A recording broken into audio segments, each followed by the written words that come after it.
बताया महाराष्ट्र का।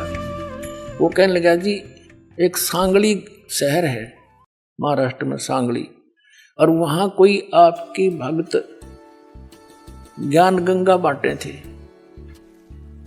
और हम वो मेला लगा हुआ था हमारे धार्मिक, और मैं तो भगवान शंकर का पुजारी, उसके अतिरिक्त मैं किसी ने मानू नहीं था। हमारे साथ मेरा भाई था छोटा 10-12 वर्ष का, और हम सारा परिवार मत्था टेकने जावा थे शिव के मंदिर में, बड़ा मेला था वहाँ का। वह पुस्तक बेच रहा था तो उसमें लिखा हुआ था कौन ब्रह्मा का पिता है, कौन विष्णु की माँ, ये ऐसे ऐसे। वो छोटा भाई जाकर हमसे पिता नहीं कैसे पहले वो लेने चला था, मैंने मना कर दिया कि ना ये तो बकवास लेकर रखिए ना। जब तो वो मेरे साथ आ गया, फिर पता नहीं कब निकल कर गया, वो किताब खरीद लिया वहां से, बुक, और छुपा कर रख ली उसने। जब मैं गाड़ी से उतरने लगा तब देखा मैंने वो पुस्तक ले रहा हुआ हाथ में, उसे मैंने छीन ली और मेज पर उल्टी रख दी कि इसके दर्शन भी नहीं करूं। वह रखी रही 2 महीने तक।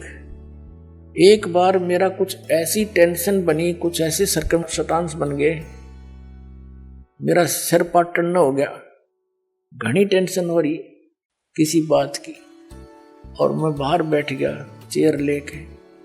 थोड़ी देर में ध्यान आया, पुस्तक दिखी वो रखी रखाई।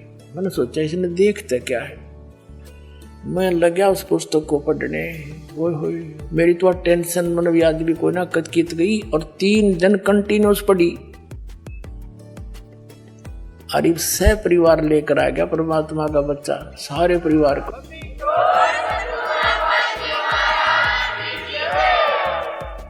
तो ये एक किस्म का परमाणु बन गया ये पुस्तक परमात्मा के ज्ञान की। अब वो उससे फिर रिश्तेदार में जाती है, वहां से ले गया सैकड़ों पुस्तक, सबको दूंगा एक एक, और प्यार से पढ़ाऊंगा, अपने कसम खाऊंगा, बताऊंगा सच्चाई क्या है। मेरे जैसे भ्रमित है सारे। तो पुण्यात्माओं, आप सबका दायित्व बनता है यो कि आपने भूला न राह बतावे, और पहले जब बताना जब आपका विश्वास हो जाए कि दास सच्ची कह रहा है, ना भूल के भी इसका जिक्र ना करना जब तक आपका विश्वास ना हो। और विश्वास तो दास करा के छोड़ देगा। कोई बड़का का लेख है, भगवान के बताया हुआ ज्ञान, इसमें इतनी भी मेन मेख नहीं पा सकती, और ये स्वीकार करना पड़ेगा, एक दिन आएगा। तारा मंडल बैठ कर ये चांद बड़ाई खावे, उदय भया जब सूरज का स्यों तारों छुप जावे। अभी तक हम जिस भी देवी देव ने पूजे थे, हमने वो गणाय में मावान लगा था, और परमात्मा के इस ज्ञान की रोशनी में अब ये सभी ज्ञान ऐसे छुप जाएंगे, ऐसे निष्क्रिय हो जाएंगे, निरस्त हो जाएंगे, जैसे रात्रि के समय तारामंडल के अंदर आकाश में चंद्रमा सुशोभित होता है और सबसे ज्यादा प्रकाश युक्त नजर आता है। जब सूर्य उदय हो जाता है, वो रहता विद्यमान है पर उसका अस्तित्व नहीं रहता, हमारे लिए उसकी आवश्यकता नहीं रहती उस समय। तो अब ये सूर्य का उदय हो रहा है। अभी तो ये समझ लो वो देसी भाषा में झोल बोला सा ही है, यानी थोड़ा सा वो सूर्य उदय होने से थोड़ा सा पहले रोशनी होती है। अभी तो इतना होया है यो। अरे देखना जो शिखर में होगा सूर्य, पूरे विश्व में ज्ञान हो जाएगा, ये पूरे विश्व में।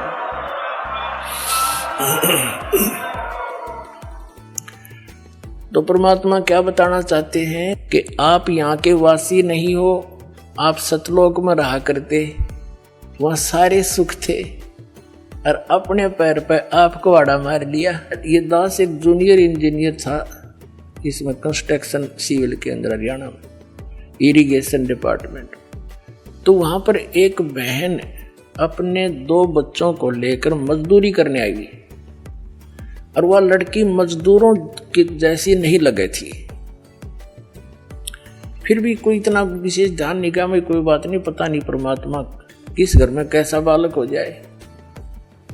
फिर वो रो रही थी, रोने लगी। कुछ देर बाद दूसरे तीसरे दिन जब हम दोबारा गए, उससे पूछ बैठा, भाई बहन क्या बात है, क्यों रो रही हो?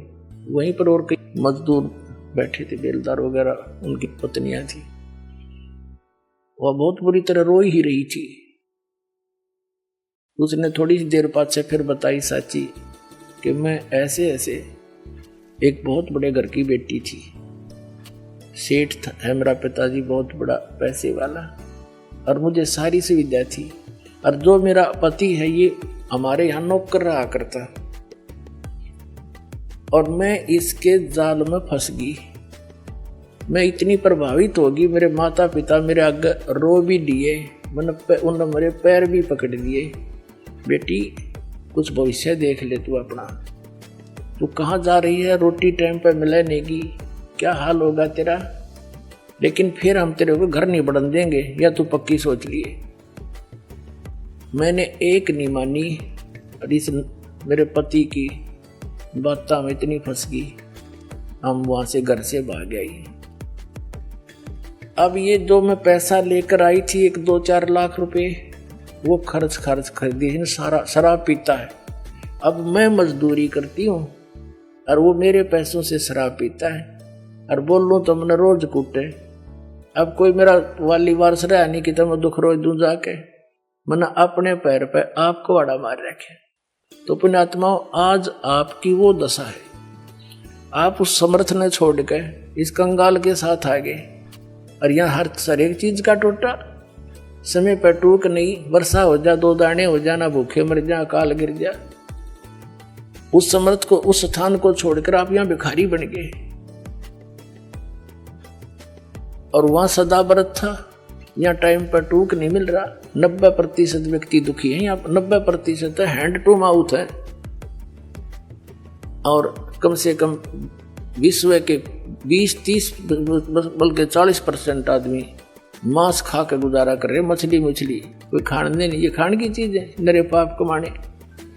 तो कहने का भाव ये है पुण्यात्माओं, हम गलत स्थान पाएंगे, या वह वस्तु है ही नहीं जो हमने, जिसकी हमें आवश्यकता है, अति आवश्यकता है।